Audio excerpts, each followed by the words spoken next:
Hey, what's going on, everybody? We want to welcome you all to another episode of the Counterpoise Podcast. I am your host, Everett Stevenson, joined with my lovely co-host. Hello, everybody. My name is Malik Foster, another co-host for the Counterpoise Podcast. Hey, everybody, and I'm your third co-host, Samantha Adams. And today we have a really good topic. We are actually on the third leg of our series. It's called The Plight. And today what we're going to do is kind of mix the first two episodes. So you guys want to make sure you're able to catch up to what we're talking about. Go ahead and check out the other two that are already up on YouTube. So today we're talking about the plight. In our first series, we spoke on the plight of the Black woman. The second one, we spoke on the plight of the Black man. And today we are talking about the plight of Black folks and how we can find some sort of potential unity between us so that we can grow and unify and just become better as a group. So I'm just going to go ahead and jump right on into it. We're talking about safe spaces. And so that's one of the things that we're going to talk about is safe spaces. And we're talking about safe spaces for men and women. They are the same, but they are very different at the same time. When you're talking about for men, a lot of times you hear about how men don't feel supported mentally, and you hear from women about how they're not supported emotionally. And a lot of that has to do with the type of thinking that we have, like the type of the way that we move. Women typically are more emotional. Men typically are more logical in the way that they function and operate. And a lot of times the way that the world attacks us, we need that support from one another. And so, we wanted to kind of try to jump into that. So, you typically hear more about the mental support of the Black man, but I wanted to touch on a little bit more about the emotional support of a Black woman. A lot of Black women, they have their own like little communities, right? Their friends, their family, whoever. But so when they're going through something, they call up their homegirl and they vent and they talk or whatever, and they go through those feelings and emotions with another woman so that they can kind of sort through whatever it is that they have going on. But sometimes you hear, I'm not going to say it happens all the time, but I'm not going to say it doesn't, that it happens rarely, because it happens more often than you would think, where women will go to their significant other, their man, their Black man specifically, and they'll be looking for some sort of emotional support, because women talk in terms of I feel, right? Like I feel like this is bothering, it makes me feel like this when that happens. And I think based on the societal constraints that are placed on men and the ideologies that they have to be strong and not emotional and all that other kind of stuff, it makes them not really want to deal with that. So what happens is when they go to them, they don't feel heard, especially when they're talking about their feelings and the things like that. A lot of times you hear when men don't want to be bothered or don't want to hear what women have to say about their feelings. And so I just wanted to kind of just jump into that. Guys, what do you guys have to say to that? Everybody talk at the same time. Yeah, so my thoughts on it is that I agree with that. I think that there's definitely more spaces for women, and I think one of the things that we can do, because one of my approach to this was to look at how we can use the strengths that each one of us has, or use the platforms that each one of us have, and allowing us to create spaces in which we can assist with the advancement of the other gender. Because again, a lot of the times when we see or we talk like these podcasts, or any times that we see kind of like conversations about relationships, a lot of times they've been very decisive. And I would like us to be able to find, and again, this attempt is this episode is for us to kind of come up with ways for us to unite. So with that being the premise, I wanted to say that, like, while I do agree that, women do have these spaces that they can kind of go to within, again, other people within within their own communities, as far as friends, family members, possibly the internet, and other places to find, support. I think that the best support personally would be from someone that you can have, one of those type of intimate relationships with, because generally that's someone that's going to be dealing with you on a day-to-day basis. And I think that, as men, we need to, and I think a lot of us are willing to and have been willing to create spaces in which women can feel comfortable enough to do that.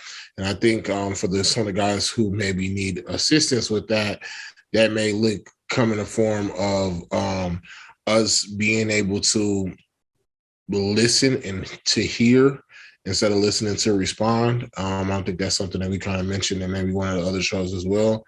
And I think that that's something that may help women feel more comfortable and feeling like that their requests or statements that are being made would in turn be heard, and in turn also be considered to be valid.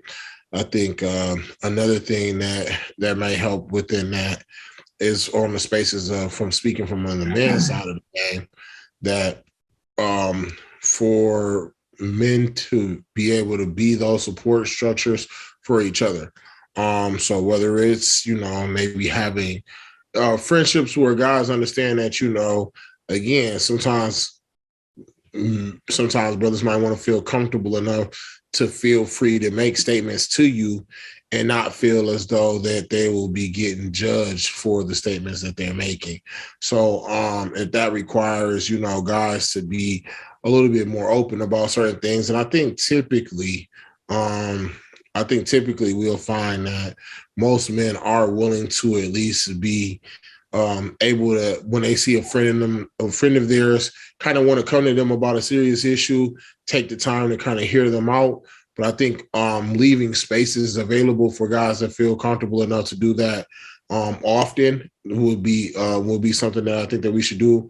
Also, looking towards, creating those type of groups outside of things like, the church, because a lot of people are kind of turned off from the church simply because of, the whatever connotations that they have with individuals from church. So if we can find those spaces within our communities, whether it's just, within professional groups or things of that nature, where we can have guys come together and feel free and comfortable to kind of divulge on some of the things that they are experiencing and ways in which they think that, they can kind of get past that.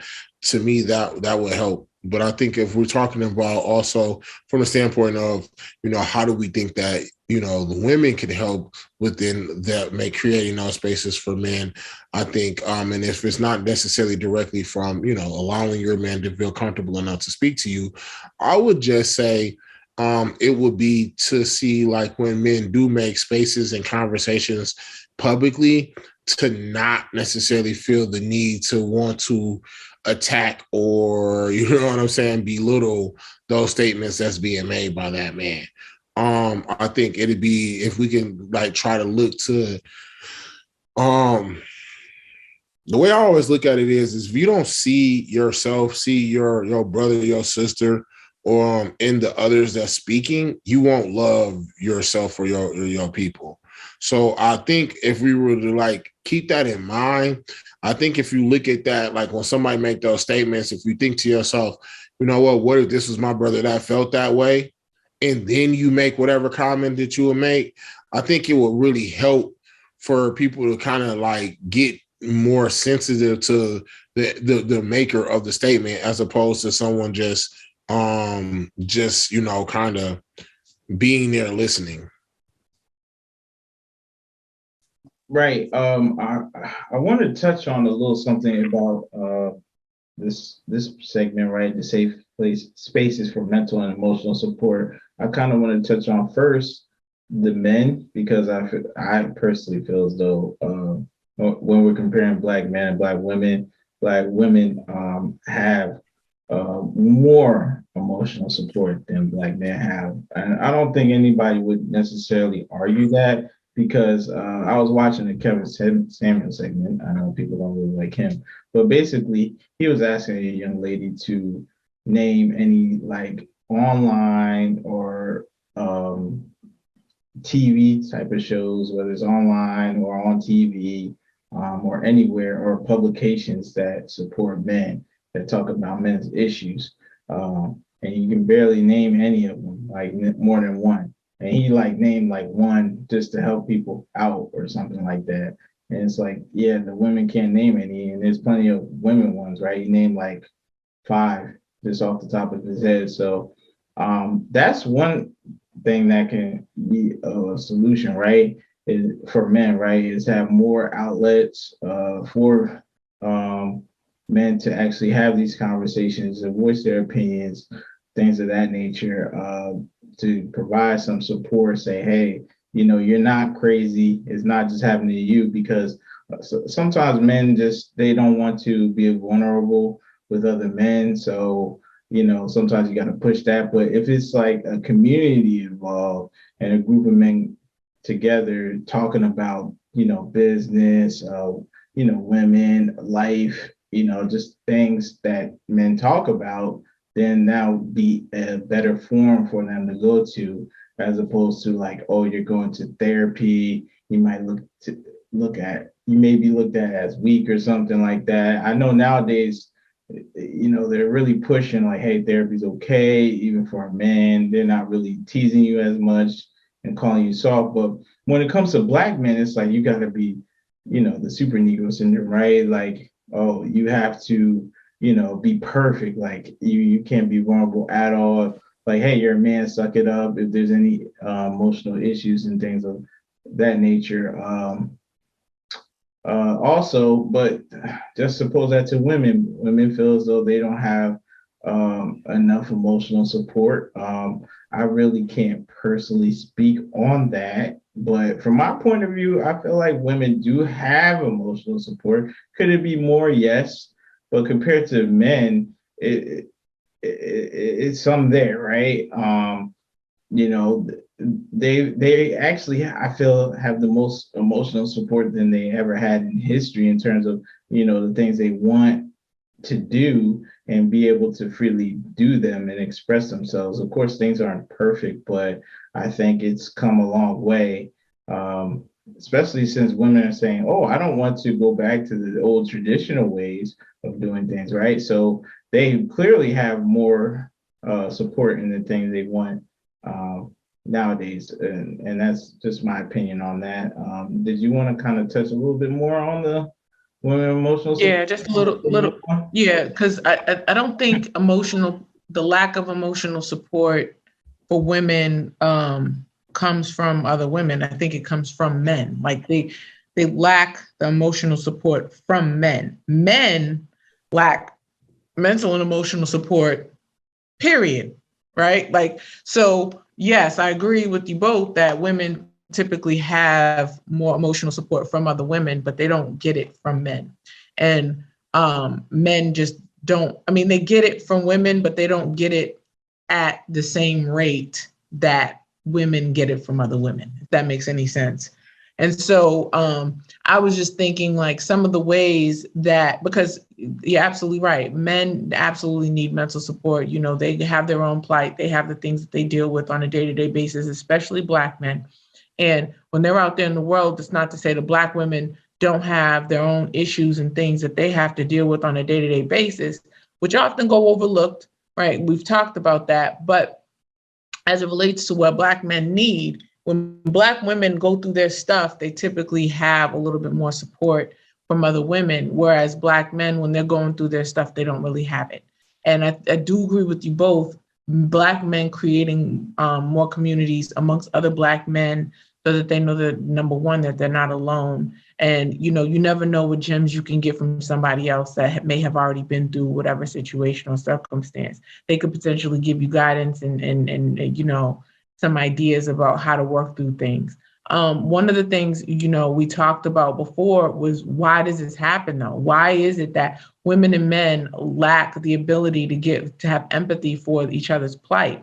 And a lot of it is because I think we are just so enthralled in what we have going on that it's hard to see what others have going on, right? So Black men typically don't want to hear what Black women have to say as it relates to their emotions, because what happens is, Everett and I, all three of us were talking about this yesterday when we were planning for today's podcast. And Everett made a very good point where he was saying, a lot of times Black women will come to Black men and they'll continuously complain about a problem. And the Black men will give her solutions and she won't take that advice. And the thing is, she may not be looking for a solution. She may be just looking to vent. And I think it's important to make sure that that communication is available. Like, you have to be, when you are venting to somebody, you don't just start dumping information on them or your feelings or whatever. It's good to say, hey, I need to vent. And first of all, and this is true for anybody, man, woman, Black, white, green, purple, or orange, you really should ask people first whether or not they have the bandwidth to handle the things that you're getting ready to tell them. Because other people have their own stuff going on sometimes and they can't really always handle it. But when you're talking about the relationship between Black men and Black women, I think it's important to have that open communication. And I think being open and having that open communication can not only help to create a safe space for both Black women and Black men amongst their own groups, but it also will help to create that safe space amongst each other. And it also creates a certain level of support that I think that we are lacking in order to even create a community. Because as we stated before, there is no Black community, it's more of a diaspora. You just have a bunch of Black people living in neighborhoods, but because of the whole crabs in the barrel. Can I ask you something, Sam, from a woman's perspective? Like, so we're saying that, women feel like they're lacking emotional support from men, right? So what are some of the things that, men can do, like, generally speaking, like the average man just walking the street to support the average woman just walking the street from an emotional perspective? Because the people's one-on-one relationships, those things vary. Some people get most important, some people don't. But if the general Black women are saying, hey, we're not getting that emotional support from men, is it because men are dating, more Black men are dating interracially, so they feel like a little bit more insecure about themselves, and they don't feel like wanted, so that makes them feel emotionally depressed, possibly? Or like, what do you think is the thing that's causing that lack of emotional support? I think there's two things. I think number one is to listen, right?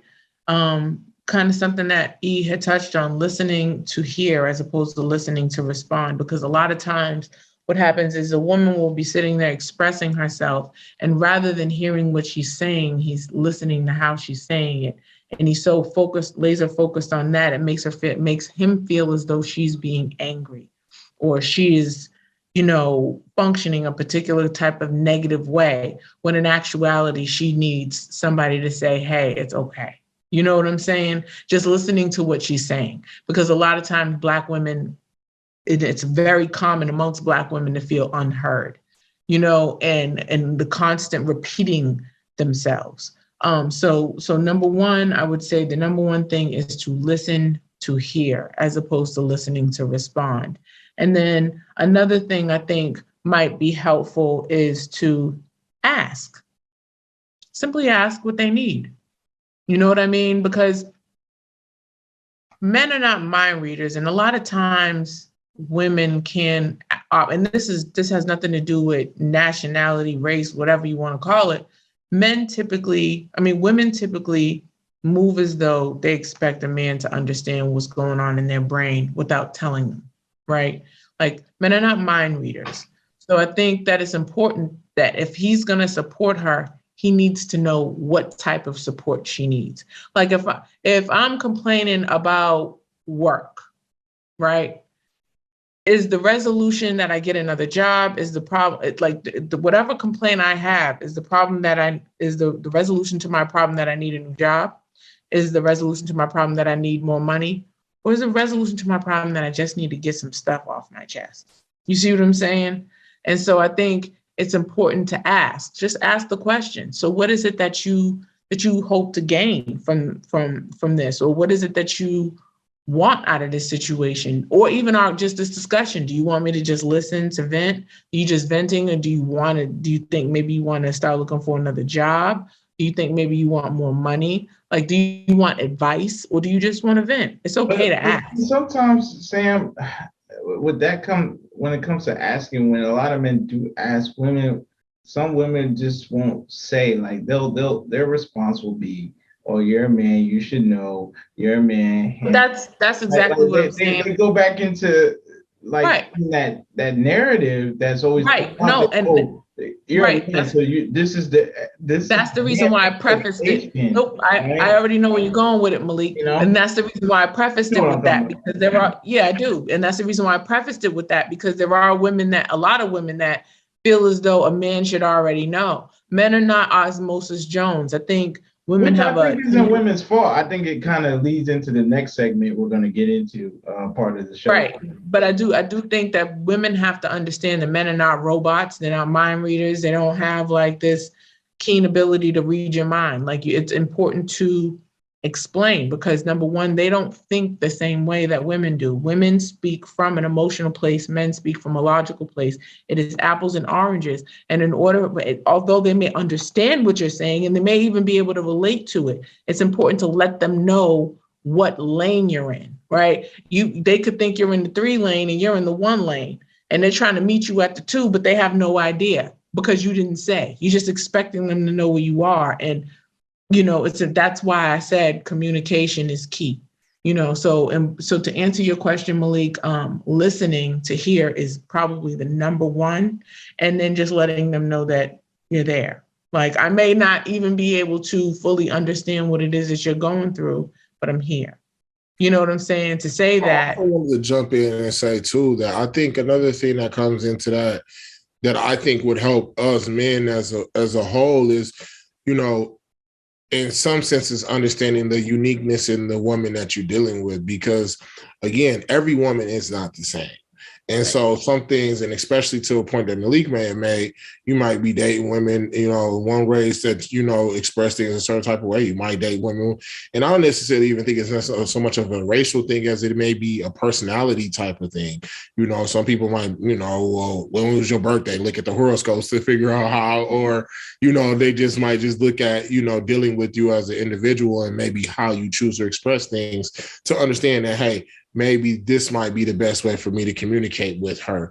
But I think that's something that I've learned within my years of experiences is to not necessarily lean on you're supposed to lean a little bit on your experience that you had with other women, but understanding that each woman that you deal with is uniquely that person, and the experiences that you may have learned from the woman that you might have dealt with it in the past may have helped with that woman because that's where they were at that place in their life.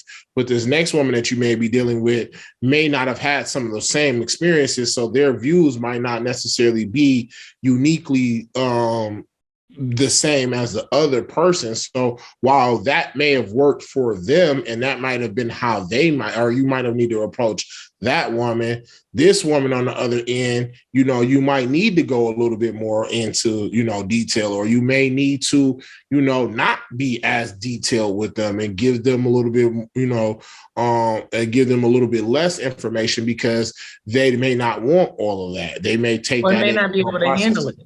Right. So that's why I think it's like know your personnel, like, you know what I'm saying? Know who you're dealing with. And those type of things come with, again, time, getting to express yourself with that person, and you guys just being able to be comfortable enough to let each other know exactly what it is that you guys are looking for and how it is that you're looking to receive those messages. So I just want to step in and add that. Yeah, and I do think that when you do function in that way and you are a greater support to your mate, whether you're a greater support to a Black woman or to a Black man, it gives you more of an ability to be able to protect them. And so you don't feel, you don't hear those kinds of stories about how you go on feeling unprotected, especially as a Black woman, right? Because Black women look to Black men for protection. And when we say protection, it doesn't necessarily mean just against some kind of violent act or anything like that. it's also to help protect somebody emotionally, kind of like E said. Like if you know that you're, as a man, if you know that the woman that you're with is not, that particular woman is unable to handle certain information, you may not give it to her, or you may give it to her a special kind of way, whereas you might just say it to somebody else. And that's the way that you help to guide and protect somebody, right? And same thing for women. Like if you know that your man is not in a healthy enough mental space to be able to handle something, or if their bandwidth is completely full and you know it's something that you can potentially handle it. You know what I'm saying? And tell them about it later. Like there's so many different ways to manage a situation. I think that's why communication is so key, because you need to find out who it is you're dealing with, how they handle situations, good or bad or indifferent, and whether or not they are available emotionally or mentally to be able to handle it. And so, with that being said, we also have to, that slides us right into the next thing when you're talking about the views of Black men and Black women in society, right? A lot of times when we look at each other, the way that we are portrayed in the media and all this other kind of stuff, you don't often see Black couples. Like you see them, they exist, and there's a whole lot of them. There's a whole movement of Black love and all that. But the thing about it is, like, if you watch a TV commercial, it's very rare that you see a Black family. You might see a biracial family. If you see, the way that Black men specifically are portrayed on television, right? You have that. And then also too, there's a whole thing about a whole movement of men talking about, that say that Black women should be less masculine. But Black women are constantly telling Black men, hey, we don't have to be so masculine if you stop being so feminine. And I think that there's definitely a balance there, and it's a conversation that needs to be had along with an understanding, because understand that these feelings come from generations of brainwashing that have stemmed from slavery, right? We did our whole episode on the Willie Lynch letter and, how these things have come about and why they are the way that they are today. But so go back and watch it, right? We're going to keep referencing back to other episodes so that you guys can go check them out, because we're not going to dive all deep into that because we'll be here forever. But I think it is important to make sure that when you do see these things happening, to understand why they are happening, because you can't fix a problem until you understand how it became a problem. Otherwise, it's just going to come back, right? And so, let me jump on that point too, though, Sam, because I think that's one of the biggest things that I feel like in today's society, like we're kind of missing. Like I think a lot of times, like people kind of like fall into this like understanding of thinking like, oh, and it's not like I'm just gonna go there. But it's not like I'm trying to make an attack on feminism. It's just more so that like, it's like I'm trying to get to a point where you got to look at understanding when you getting tricked out your position. And I feel like a lot of times that's what we see when it comes to this whole feminist movement. And in my personal opinion, in some regards, is because I feel like I'm never going to be one to say like, I don't think that women deserve their own rights and that they shouldn't be able to, make things happen. That's not my point in making a statement against feminism. My point in making that statement is to say, you should not feel like you do not need a man. And I'm not saying that you need to survive.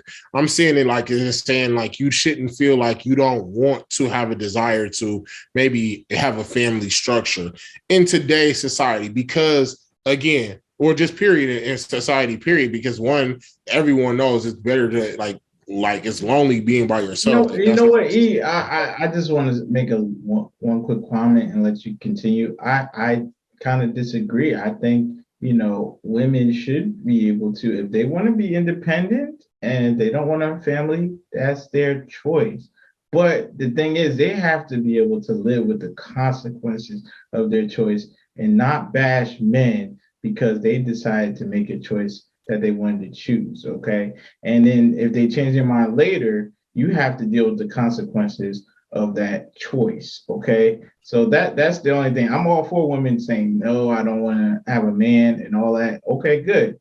But later down the road, when things get tougher, or it gets harder, or you need more money to support yourself due to inflation and things of that nature, don't be crying wolf then. It's like, hey, you're on your own, solve it, figure it out.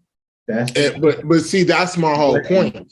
That's why I was going to say, like, I think it's a trick bag, because as we all know, like, sometimes when you're growing up, you don't know what you don't know until you get into the thick of it, right? Like, so growing up, you might not have known that you was missing certain things until you become an adult, and it's your turn to have to now heal yourself through whatever those situations are. Or it's your turn to now educate yourself on things that you maybe didn't learn coming up.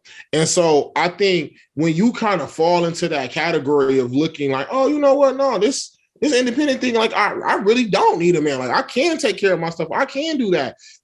Absolutely, that's fine. You can do that. But to Malik's point, understand the game that you're playing in. I think when we grow up as men, we understand the actual consequences of our actions, right? Like, we know if you want to play the street life game, it's two ways that you can kind of play that out. You know what I'm saying? You might win for a little bit, but then you may get locked up and or killed. You know what I'm saying? Those are typically how those games is going to play. Those are the, you know what I'm saying? Those are the rules. If you really playing it, those are the two rules that you're going to go by. So it's like, you understand the rules of the game. I think when we're talking about it from this standpoint, I don't think people understand the rules of the game until, you know, it gets later into the point of the game where you're thinking, oh my God, all of this time, I've been able to build these things up on my own. I've been able to do these things on my own. But then you start to realize that, dang, that none of this really matters. And I think that's when we get into the conversation that Monique had. You know, the whole time, I was trying to build this up. I was trying to do that. I wanted to be, you know, miss this, miss that. I wanted my own TV show. I wanted this. I wanted that. You know what I'm saying? And you get all of these things, and then only to say, what? Damn, maybe I should have took some time to focus on this. Maybe I should have took some time to focus on that. And that's the part of the game where I appreciate her, you know, giving some people some game, because it's like, hey, she took the time to kind of explain to y'all, like, here's what really happens on the back end of all of that. You know, get my own, do my thing, do whatever I want to do, you know? And so I appreciate that being the case. And that's why I say it's a trick bag, because while, yes, you're able to go off and do your own thing, absolutely. But I think we need to also understand the value of having a partner, the value of having a life mate, or whatever the case may be, and how you can go a lot further with someone that you have with you than you could if you was to try to do it on your own. And like I said, if you want to go fast, go by yourself. If you want to go further, go in a group. And so I think a lot of times we're just looking to try to hurry up and get somewhere, hurry up and get our own little piece, hurry up and get our own little, you know what I'm saying, little bit of success. But then we understand that that's not what's going to give us the long-term longevity. Even if you could raise a kid by yourself, if you don't have that foundation for them, if you don't have all of those other things that you need to have, you know what I'm saying? They may do okay, they might get off, but they're not going to have that background and everything else that they need in order to have, you know, a community of success for them to be successful long-term. And then for them kids and their kids to have success long-term. And then maybe when they need something, they can call an uncle or whomever, you know what I'm saying? And maybe on their daddy's side, just like they could on their mama's side. So now they got two sets of families that they can kind of deal with, as opposed to just maybe one set who may be limited to just the things that they have. So that's why I say, like, you know, have as many resources and give yourself as many options as you can to succeed. And don't look at it like, oh, I just need to do it on my own, because that's a tough task. And I think as a man, I can simply say, I know how hard it is for us to look at life and say, well, it's expected of me to make a living for at least 3 or 4 more people. So I need to not only make enough for myself, I need to make it for 3 or 4. So I can only imagine what it's like for a woman to feel like, dang, now I got to be responsible for 3 to 4 more other people. And the mindset that you're going to have, because I know the mindset that it takes me to have that type of thought process. So I can only imagine if you're a woman that had to have that mindset, but then also tell yourself, I need to get dressed up and look nice and go say, you know what I'm saying? And have a good sex appeal to myself when I go out and be able to conduct myself comfortably and feel feel free enough to do that. Hey. You're not gonna have that mindset if everything you have to think of is let me be on my grind, let me be on my hustle. No, I don't necessarily agree with that back end statement that you just had, E. And the reason is it because, you know, let me just address a few things. Number one, there's nothing wrong with being independent. There's absolutely nothing wrong with it. There's nothing wrong with being able to take care of yourself and whoever else you need to take care of as a man or a woman. I think that society, like one of the things the points that you made, E, that I found interesting is that when men are boys and they're growing up, they're taught, hey, these are the types of consequences that you have when you engage in certain types of activity, right? Little girls, are taught about consequences and actions too. However, a majority of the consequences and actions and stuff that little girls are taught about relate to men, right? You don't want to be fast. You know, ain't nothing open after 12 o'clock but your legs, things like that. Everything with a girl always surrounds a man. You see what I'm saying? It always surrounds a man. Whereas with boys, it always surrounds society and lifestyle and things like that. And I think that in part, it all relates to image, right? It all relates to image and what it is you're trying to gain. So when you start teaching girls that it's okay for you to go out and get it yourself, you're teaching them to unlearn the things that they have been taught that they need to be cared for by a man, almost like they are a child. They go, because think about it, when way back in the day, when women were chattel, right? They went from being property of their father to property of their husband. And so a lot of ideologies still exist as it relates to that. So there's nothing wrong with being independent. You can totally be independent. You can totally go out, do what you got to do, get money, go however you got to go. But like Monique said, you know, you got to be able to look at the big picture. And I think with women in general, women are still trying to figure it out. How do you balance the two?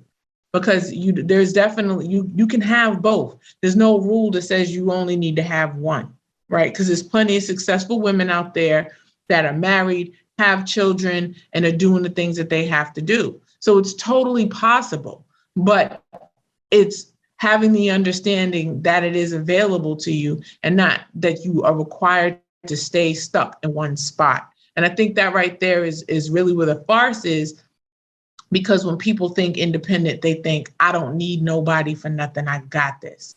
And it's like, you might, and that's fine, you know? You don't need another person to help make you whole. You are supposed to be whole all by yourself. You don't need another person that's gonna give you what you want. You don't need that. You can go get it yourself. However, if you want to grow a different type of way and you want more, it is more likely that you'll be able to get it with a partner than you would if you had to do it all by yourself, right? Because you know, 2 incomes are better than 1. 2 parents it's easier to raise a child when you have 2 parents, as long as both parents are participating and actively participating in that child's upbringing. You see what I'm saying? So so when Malik and Everett, I just want to make sure I clarify that, when Malik and Everett are talking about, you know,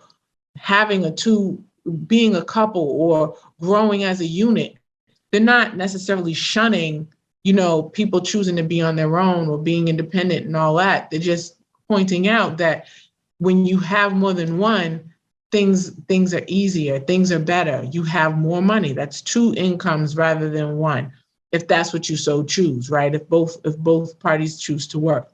If, you know, there's less pressure if both parties are choosing to work, because there's less money that has to go towards raising that child. And my thing is again, like, I don't mean to jump, you know, because I agree with what you're saying. I just don't like, I think people are like, or some women, like, when they get really like on that, like super, I'm straight, I'm strong, independent, I don't need nobody, I carry it on my own. It's like, baby, you ain't got to worry. Like, you hardening yourself, and you supposed to be soft and beautiful. And I'm not saying it to say that you can't be those things and be independent, but I'm just saying, like, baby, like, I don't want to see you have to struggle. I don't want to see you have to go through the stresses that dudes have to go through. As men, we don't really want to have to struggle very hard to kind of, you know what I'm saying, come through the things that we have to go through. So we can understand how when you go through these things in life, it'll harden you out. So it's like, you know what I'm saying? You're a woman. But that's another thing. Like, even when in your essence and to feel comfortable of being yourself and to be able to live in divinity and all of the things that you have and walk in that and have the protection of a good man to help you with that. And again, I'm not saying that doesn't mean that you can't have your own career. It doesn't mean that you can't have your own things going for you. Absolutely. I just think that, again, in my opinion, again, you know, this is just no, but that's what I was gonna say. I mean, I get where you're going with your opinion, E. You know. But when Adrianette and Makai were on the show for the first part of this series, Adrianette made a point that I wholeheartedly 100% agree with, and that is we got to get rid of that whole strong thing, right? The reason is because when Black women are deemed to be strong, we are deemed to have the ability to withstand more than anybody else. And that is not fair to the Black woman. You see what I'm saying? And so it even pours over into going to the hospital, right? Black women going to the hospital can be incredibly frightening because we are never heard. Not never, but a lot of times we are not heard. You know what I mean? Because why? A lot of doctors actually believe the Black women have a higher threshold for pain than other people. They actually believe that. And scientifically, there's nothing supporting that at all. So when you talk about that and you talk about all of the things that Black women carry as it relates to trying to support the Black man or raising Black children or having to deal with all of the other things that have cycled throughout history with Black women and their relationships and resentments and all that other kind of stuff towards Black men, all of those things are burdens that we continuously carry every day and generationally. And so what happens is when they're taught that they can be independent, they're also taught that, well, we are taught rather that we have to be strong. And it's like, it's okay to not be strong all the time. It's okay to be vulnerable sometimes. It's okay to say, I can't take anymore. And because what we do is we just take it, and it gets to be too much. And that's why you see so many medical issues with Black women. You see, then we get portrayed as being the angry Black woman because we just literally have been getting stuff thrown at us at every take. And that's the other thing. Black people are often depicted as being angry as it will in society, right? You got the Black man who is deemed to be like some monster, right? Somebody's hanging out in the shadows, selling drugs, killing people, robbing people, doing all of these negative things. And Black women are supposed to be rubbernecking, attitude, loud, and stupid, and just completely ignorant. And first and foremost, let me just say, most Black people aren't like that. Okay, most Black women don't move like that. Most Black men don't move like that. It's you take a step back, have a conversation, and you'll find out a lot. We are passionate people because we have been through a lot. But you know, the way that we're depicted out in society, people have to understand that we are not who society depicts us to be. We are who we are. And society really needs to fall in line with that as opposed to trying to tell us who we are. Because every time they tell us who we are, there are people that fall in line with that. And so then all of society believes that that's who we are. And we have to do a better job with that.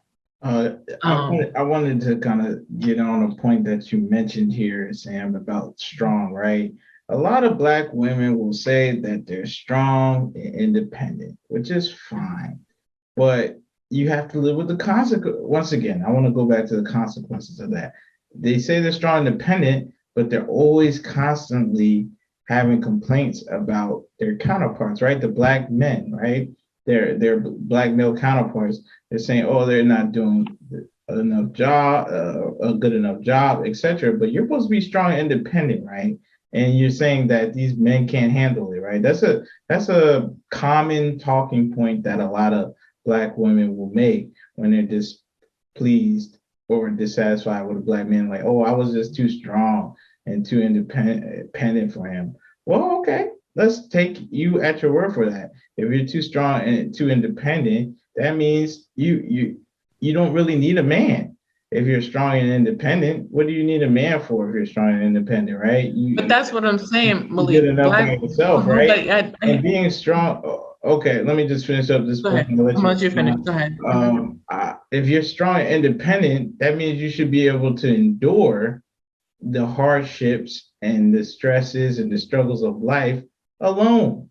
Even men will have to admit that they're not strong and independent. Most men become successful because of collaboration, networking.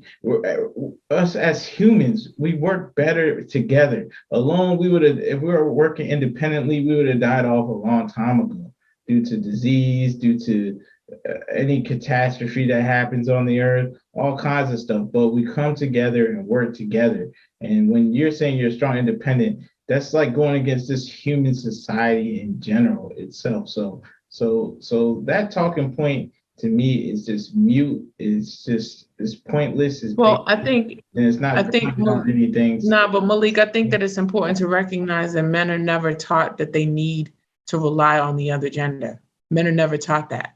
Women are taught that they need to rely on a man. That's how they're raised. I think the reason why we're taught that we're not supposed to rely on a woman, and it's not that we're taught that we're not supposed to rely on a woman. We're taught that we're not supposed to rely on a woman for like our financial needs, right? No, I hear you, but you're actually taught. A woman is important to your life. She does better. No, nobody says that men are not important to. But when it comes to certain, hold on, let me finish what I'm saying. Okay, you can go and then I'll respond. Yeah, and then you can respond. Nobody is saying that women are taught that men are not necessary. It's just taught that women are just taught that they don't require a man in order to accomplish things. Just like men are not taught that. So, like, for example, a man is taught you don't need a woman for finances. You're supposed to go out and get that on your own. Whereas women are taught that they need a man for everything except for childbearing.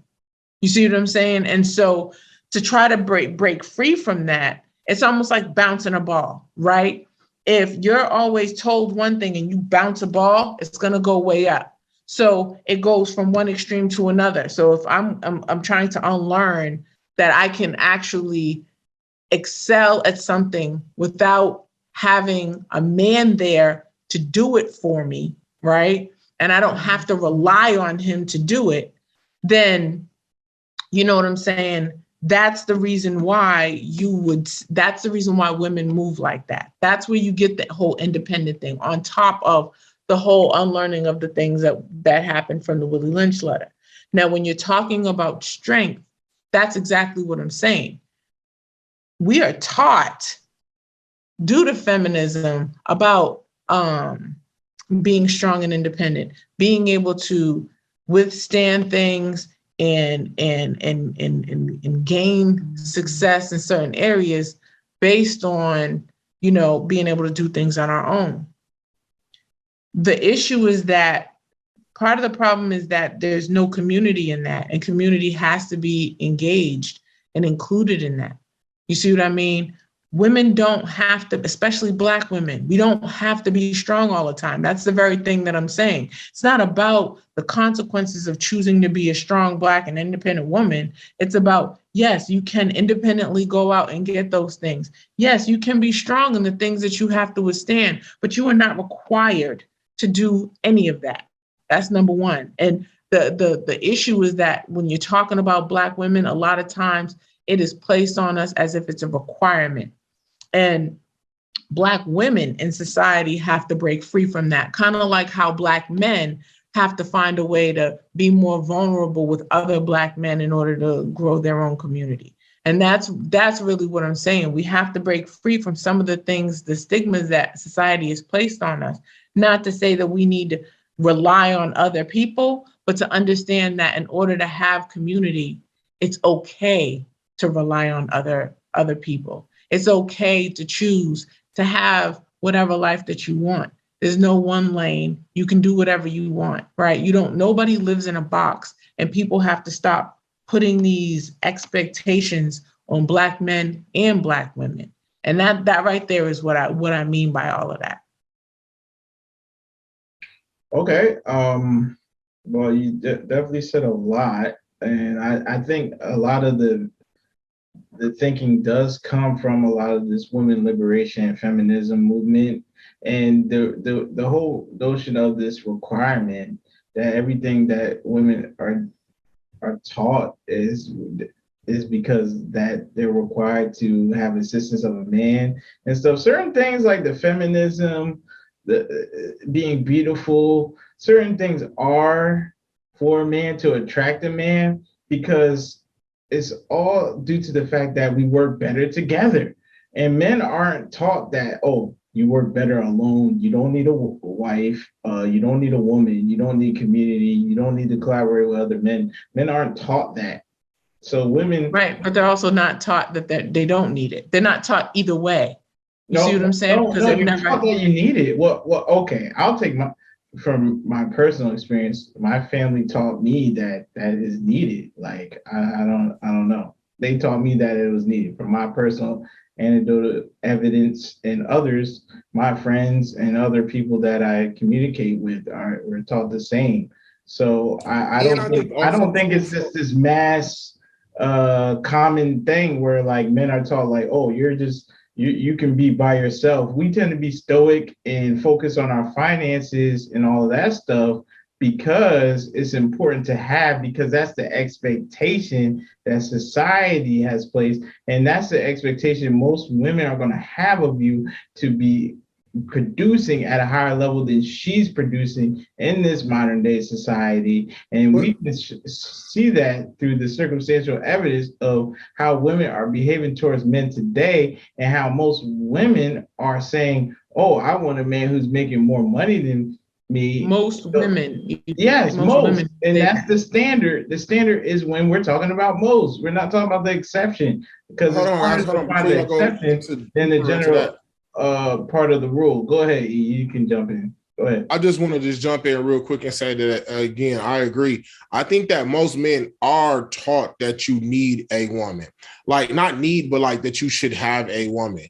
And that's the reason why I say that is because that, like, when you look at it, like, as far as being, you know, a CEO of a corp, unless it's something that you founded yourself, like, you know, you were the creator, you made this company from the ground up, generally, when they looking to see who they want to bring on, they're looking at, does that man have a family? You know what I'm saying? Is that man a family man, or is this somebody who's just like a lone wolf doing his own thing by himself? Like, that's normally not necessarily seen. Now, I can say on the women's side of the game, that could be kind of like a downside sometimes, because it's like I've heard women kind of make comments to say, oh, well, you know, it's disgruntled against a woman. Like, if she has a family, then it's thought like, oh, well, she has to have commitments to her family, and that's going to prevent her from being able to be here and do things and da da da da da da.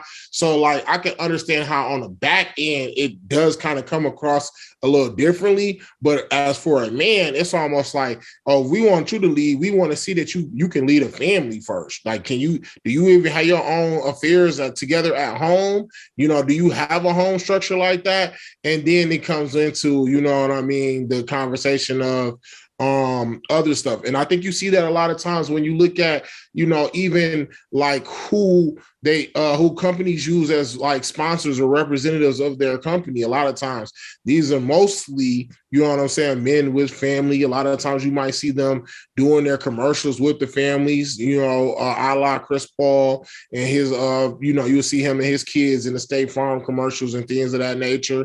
You know, I think one of the biggest times we saw also in the NBA was when you seen Riley Curley on the stage with Steph, and she was, you know, in an interview with them. So you kind of always see, you know, most of like franchises and most of the time people typically look to have men who have, you know, family structures already in place. That's all I wanted to go with. Right, but you see what you just said.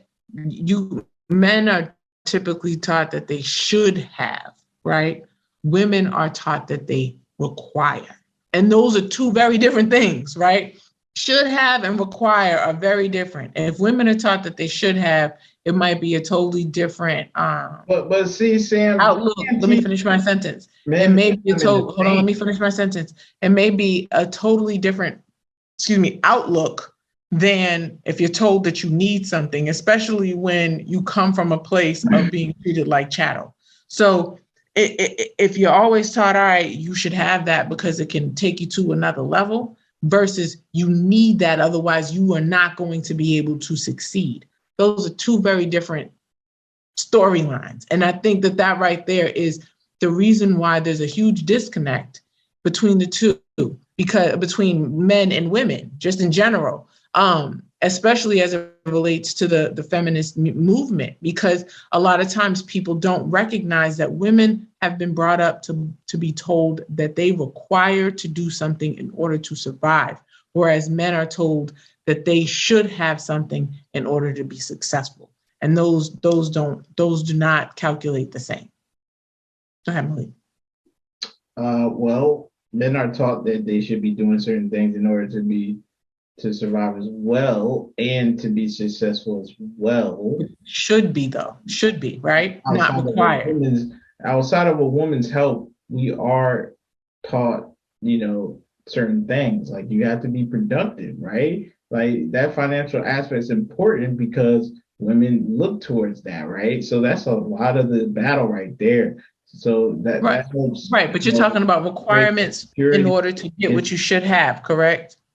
In order to get what I should have. Right, you're talking about you don't require. Like if you want a woman, that's what you need to do. A woman. Right, because you should have a woman. What I'm saying is, what I'm saying about is women are told that they have to have something in order to survive, as opposed to this is what's required of you in order to get what you desire. You see what I'm saying? Those are different.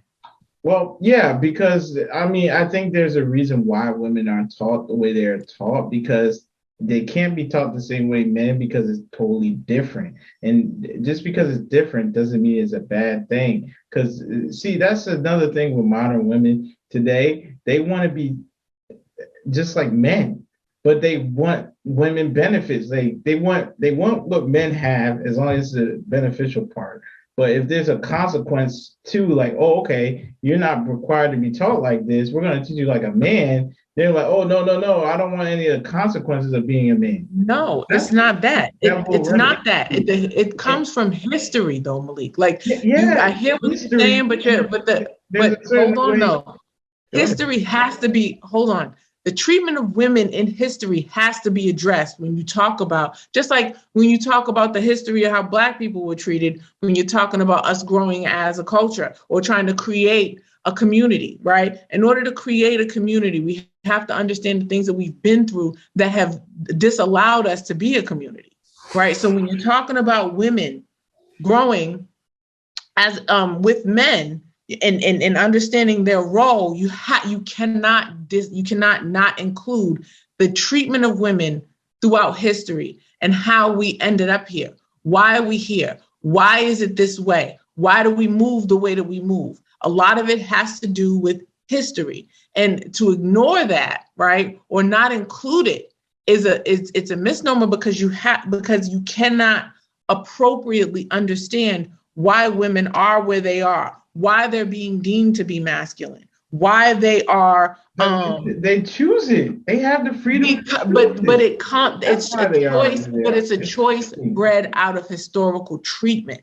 And that right there is what I'm saying. No, it's not. This choice is not bred out of historical. I'm a woman, I'm telling you. And see, now this right here is the problem, right? I'm a woman, hold on for a second. I am a woman, and I'm asking you to listen to me, to hear me, and not respond. Because listen, you cut me off originally, and I let you talk, and I want to jump back in. So that's I'm going to let you jump back in. But this is what I'm saying about the historical treatment. Before I lose the thought. No, I promise I'm going to let you respond. But I am a woman telling you. Go ahead, Sam. Go ahead. Listen, I am a woman who has lived a woman experience my entire life.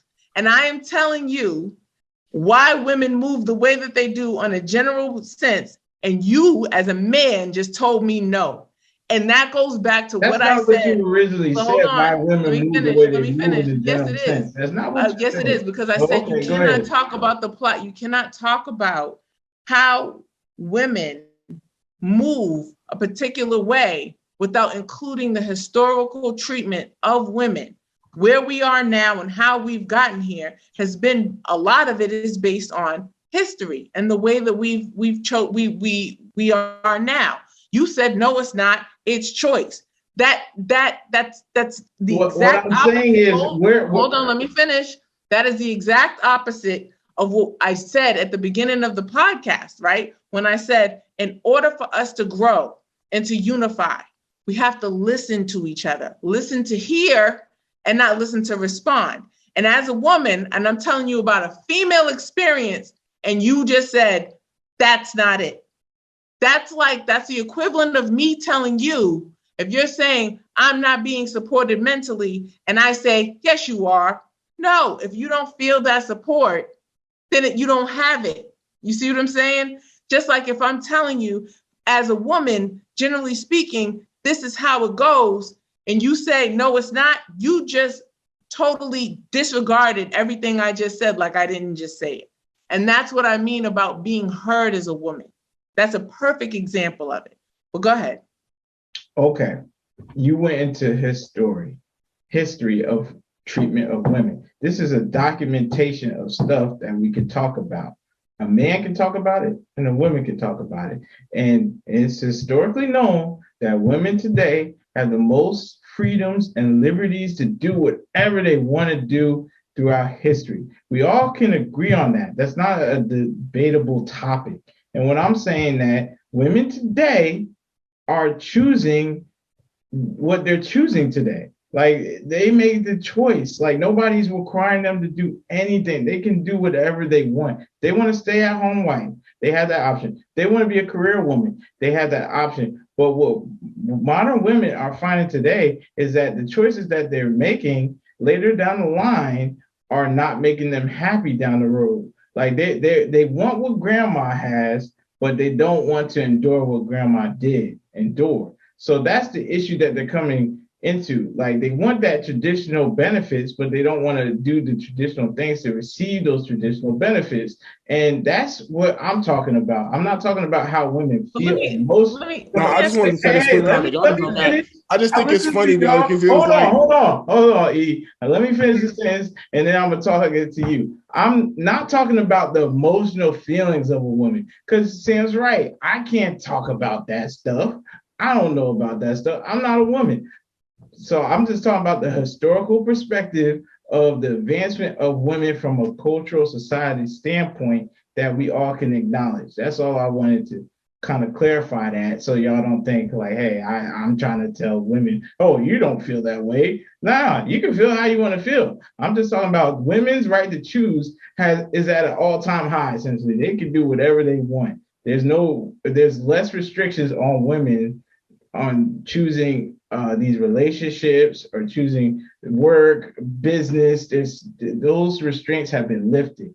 All right. So they're even promoting, hey, women, get into more professions, get into businesses, they're getting grants and all this other stuff and scholarships and all this stuff and getting educated. Black women are most educated in the country, right? So that's so women have so much choices, so many options, and the choices that they're choosing later down the line, they're realizing, maybe I should have did certain things a little bit differently.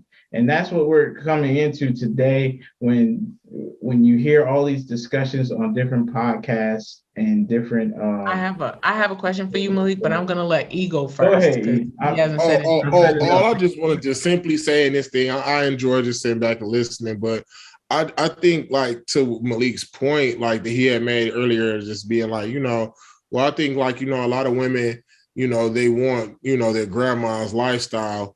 I would add but they also want to be granddad too. Like, because it's like, I think, and then again, you can go ahead and answer this, but I feel like, because the reason I say that is because, like, they seen pops go out, go get the bread, do that, and when you do that, you can say what you want to say, do what you want to do what you want. Like, that was the mindset, right? Like, it was like, if you go get the money, then you get the power to kind of make the household rules how you want it to be. But then at the same time, it's like, but I also want to be able to, like, you know what I'm saying, chill a little bit and work if I want to work, you know what I'm saying? Like, work if I want to work, but I also want to be respected as an equal. And it's like, I don't know how you're going to be able to get all of those things, but that's all I want to say. Y'all got it.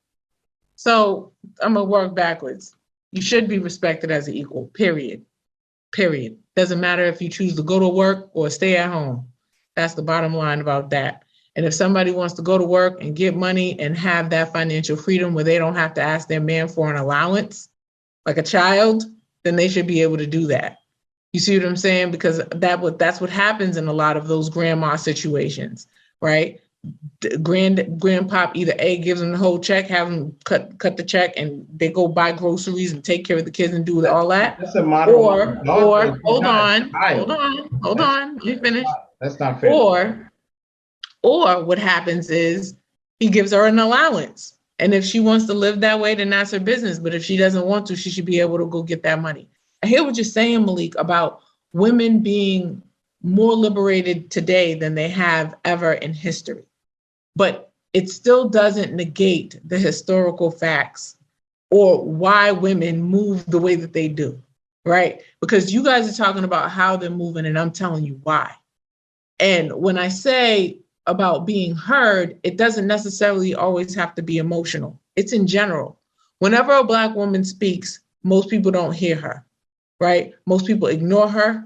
They don't listen. She either A, has to start yelling, and that's how she gets the whole stigma of being the angry Black woman. Or what happens is when everything goes from sugar to, excuse my language, sugar to shit, then, and she already predicted it, then they're looking to her to clean it up. How do we fix this, ma'am? Because you're the one that's seen it, so I need you to fix it. And then when it happens again, when a new situation arises and she tries to warn them, again, they don't listen.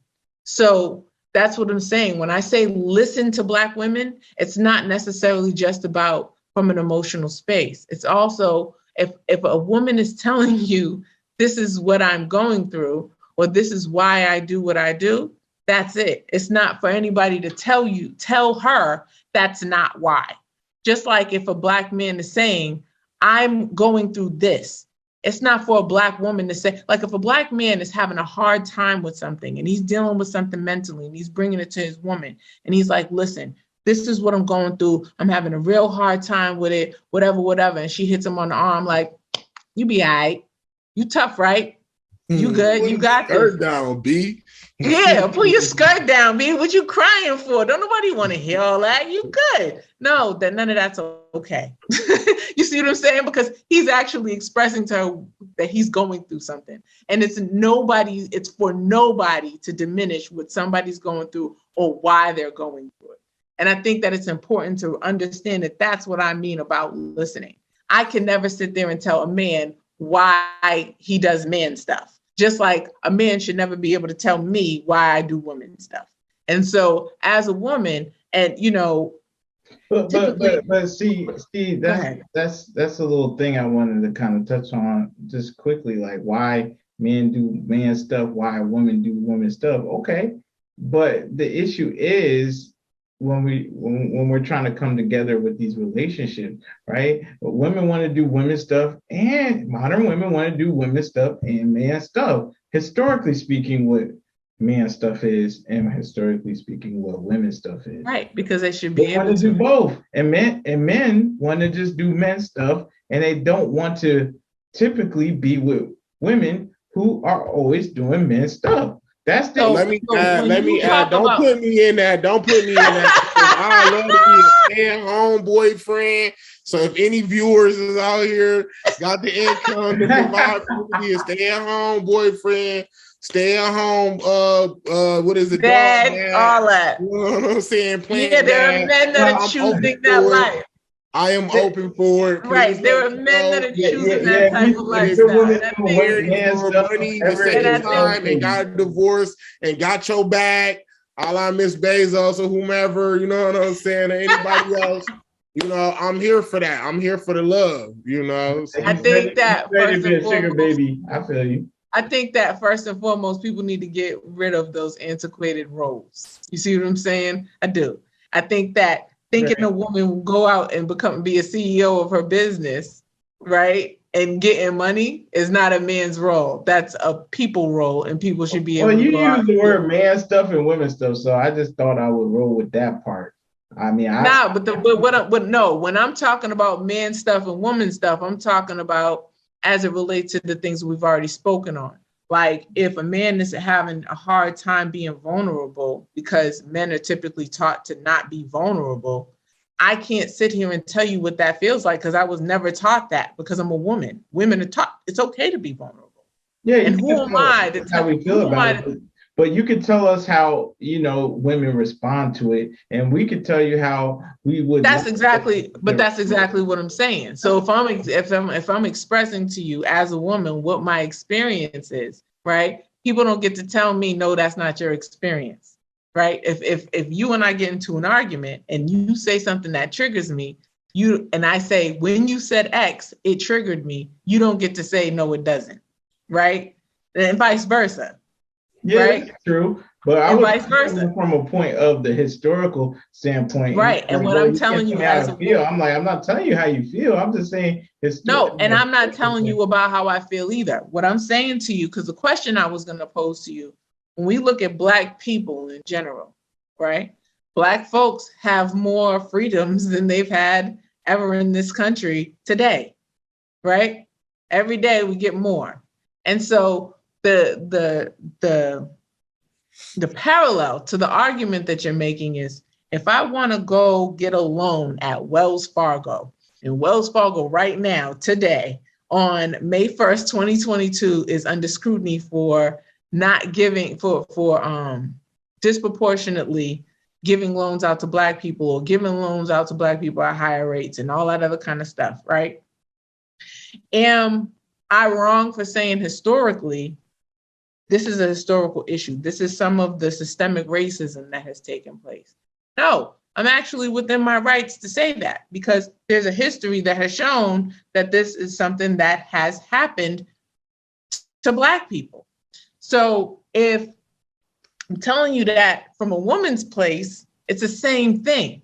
I'm saying to you, historically, women have gone through that. And when you see women exuding certain personalities, it's as a direct result of the history that they've endured as women, the things that they've been taught generationally as women. Just like generationally as Black people, we are taught certain things. My contention, just real quick, sorry to cut you off. My contention is that, okay, they have been through that historically, but they haven't been taught to behave like that. But like how they're behaving historically, like this. No, they have. They have been taught that historically. Just like Black people, hold on, I got you. Just like how Black people have been taught, I'm not about to be looking at a white man saying, yes, sir, yes, boss, with my head down. I'm going to make eye contact because that's totally opposite of the things that I've been taught, that historically were taught. So when you're taught to move a particular way, which is totally opposite of what historically were taught, that's how you're going to move. You see what I'm saying? So if as a Black person, I'm historically taught to be subservient and keep my head down. I can't look at nobody, white people in the eye, any of that kind of stuff. And then now today, I'm looking you in your eye. I'm confronting you. I'll shake your hand. I can talk to you however I want. The whole 9 yards, all of those things that I used to not be allowed to do, I'm going to do it. Right. Same thing with women. Right. Let me chill. Like that's not cool at all. Same thing with white people. I mean, same thing with women. And I think that it's important to recognize that that is the experience of the Black woman in a nutshell.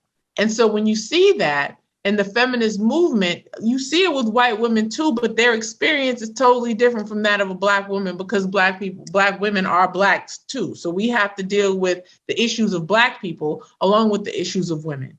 And so that's when I say, like, you know, a lot of times when women's emotions and feelings and things like that get negated, it's important to not do that. That's why we need support and protection and to be heard. Just like when a Black man goes out there into the world and he's thrown a thousand darts are thrown at him and hit him and strike him, and he has to keep on moving, he needs somebody that's going to be able to help build him back up when he gets home. Somebody that's going to be able to encourage him, uplift him, and make him remember he is the man who he is, right? So that's why we should, you know, continue to build our relationships between Black women and Black men. That's why we should continue to grow our relationships so that we can have stronger and smarter Black children. And we can grow and create a community where it's not just crabs in a barrel trying to pull the next man down, mad because somebody didn't come back to the hood after they left, right?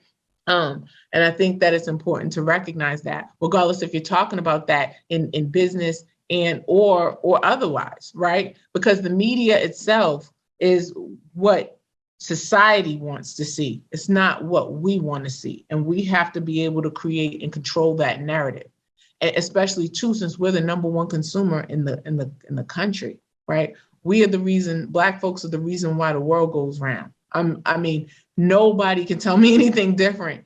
You know, America is a superpower. We make this country great. We make it great, not Donald Trump and his slogan. We are the ones that make this country move. We have been doing that ever since we were abducted and brought over to this country and forced to work. We continue to do that despite the fact that we are systematically discriminated against, despite all of the negative things that are said about us, the negative portrayals about us, despite the ignorance, despite the lack of education, despite all the lacks that are there, despite them trying to throw all these Black men in prisons, despite all of the bad things that happen to Black people in this country, we make it move. We make the world turn. And I think it's important for us to understand that as Black folks, we have to unify, and we can't do that unless we continue to grow, and we can get better as a people. But we have to listen and communicate, because everybody's born, mostly everybody's born with two ears and one mouth, because we're supposed to listen more than we hear. And I think it's important to recognize that. Yeah, so I just want to say in summation of everything that we talked about today, that I think that we both need to be able to kind of look to each other to, one, be safe spaces. I think we need to look at each other and not look at each other as competition. I think a lot of times that we see each other and it feel like it's a competition. I think I talk to some of my peers a lot of times, and they say all the times, like, you know, I feel like some people feel, and this is not just a Black race thing, this is just a race thing in general, but I feel like some people feel like their rights to America is the right of being able to shit on Black people, because they felt like that's what they saw Americans do. So they think that that's just like some type of right. And I feel, unfortunately, though, that has kind of passed on to even our women. And then it's almost like, you know what I'm saying? Well, shoot, you know, I damn sure ain't gonna let a Black man slide on some shit. I might let the white man slide on some shit. I might let this, that, and that, but you not going to. And I kind of want to like talk to that and just say like that stuff has to go. Like this mindset of trying to think that, oh, you know, a Black guy is gonna be even so much worse than anybody else. That mindset has to go. And I think that goes by us being able to, one, look at each other and see brother, sister, niece, nephew, cousin, see yourself in them. And I think that then you'll be able to have a different approach to how you go about, you know, dealing with that individual. But all else said though, I feel like, working together, that's one thing. I think also understanding that in order to get somewhere for long term, if the goal is to have longevity, then you understand that the mindset is that you're going to need to do it with someone else, and being able to find that person that you're willing to work with so that you can have a commitment for you and yours for the long term needs to be the goal. So I think if we kind of come in with that type of mindset, then we'll learn that, we need to be with someone. We need to have that partner. So I just want to say that in summation that, again, working together, it needs to be that answer. And the way that we can do that is to continuously kind of get off of whatever high horses that we may have had, whatever preconceptions that we may have had, and realize what world we're living in today and right now, and to work within that and seeing that, that's the foundations that we need to use for developing our relationships and developing how we think that needs to go. We shouldn't be looking at how things were 50, 60 years ago. We shouldn't be looking at how things were for maybe a generation prior to ours. We need to be looking at what we're dealing with in today's society, and then working off of those things to kind of figure out exactly how we can one, preserve ourselves, and then two, also make it so that the future generation that we have after us can have some type of foundation, so that they're not sent off into this world feeling like they have to figure it all out on their own and fight for themselves. Yeah, the solutions I would propose is I think we need to continue to have these conversations and discussions between Black men, Black women, and just amongst ourselves, right? We also need to start taking better advice. People are taking bad advice out there about relationships, and you're taking advice from people who are want you to join them, right, in their misery. So misery loves company, that old adage. So you don't want to take advice from those type of people. You want to take advice from people who are happy, have some type of experience, and just has your best interest at heart, right? So that's another thing. And I think community, right? We need to build better communities and have more relationships. We need more strong, last-long relationships so we can build these successful communities, so Black people in general can flourish as a group. And hopefully that can help change our image, because they'll say, hey, look, there's this community full of Black people. They have successful relationships, they have businesses, they have all this stuff. And so we can provide a better future for the next generation. I think that's what it's all about. Let me get into the Black. Actually, Malik, can I do the motivational minute real quick? And then Go ahead. Okay. Real quick, guys. I have a couple of quotes for motivational minute. The first one is unity to be real must stand the severest strain without breaking. Mahatma Gandhi said that. So when you think about unifying, you have to know that you want to be able, honestly, a lot of times people find unity in trauma, which is sad, but when you go through things together, you should be able to unify behind those things rather than tearing each other down. And based on all of the things that Black folks have been through, both Black men separately from Black women and together, we should be able to grow and unify and become stronger than ever. Also, too, Gwendolyn Brooks said, "We are each other's harvest. We are each other's business. We are each other's magnitude and bond." And what that means is we're responsible for one another. You know what I mean? It's just like, whenever you hear something crazy that happens in the news, one of the first questions Black folks ask is, was they Black? Because why? We are each other's business. And even though we try to mind our business, we still, what happens with our brother and sister, we definitely we should have concern. And especially too, if we intend on unifying and growing. And so in order to continue to grow each other and grow ourselves and unify and come together, we have to recognize that we are our brother or our sister's keeper. And then the third quote, which is the last one, which was by Woodrow Wilson, it says, "We cannot be separated in interest or divided in purpose. We stand together until the end." And I thought that that was really, really important and powerful because of all the things that we have been through, and everything that we continue to go through every single solitary day. We have to be there for one another until the end, because we would not have made it this far if we weren't there for one another. So we have to understand what that means, is rather than tearing each other down and rather than competing with one another, we have to start to try to build each other up and work together so that we can continue to grow stronger and better every single day. So that was my motivational minute. I'm going to go ahead and pass it over to Malik so he can close this out. Yes. So I wanted to get into the Black Business of the Month here. It's powernomics.com. And also I purchased this book from powernomics.com called The Powernomics. It's a great book by Dr. Claude Anderson. It's a national plan to empower Black America. It's a nice read. I read all the way through. It's a 250-page read, but if you just knock it some pages out per day, you can get it done. Also, he has a YouTube channel, and you can find his YouTube channel at Dr. Claude Anderson. He has great knowledge. He's a historian. He calls himself a forensic historian, so something like that. He's a national treasure. We need to protect Dr. Claude Anderson at all costs. Please check out his website. You can get the library pack, which has like a lot of his books for $99. It's like a set of 5. So that's the deal he has going on right now. So once again, powernomics.com, and the book is Powernomics. There it is. So you guys, thank you so much for tuning in. We love y'all and we appreciate y'all. Again, we went a little long, but it was a good conversation. I think it was definitely necessary. The Black Business of the Month.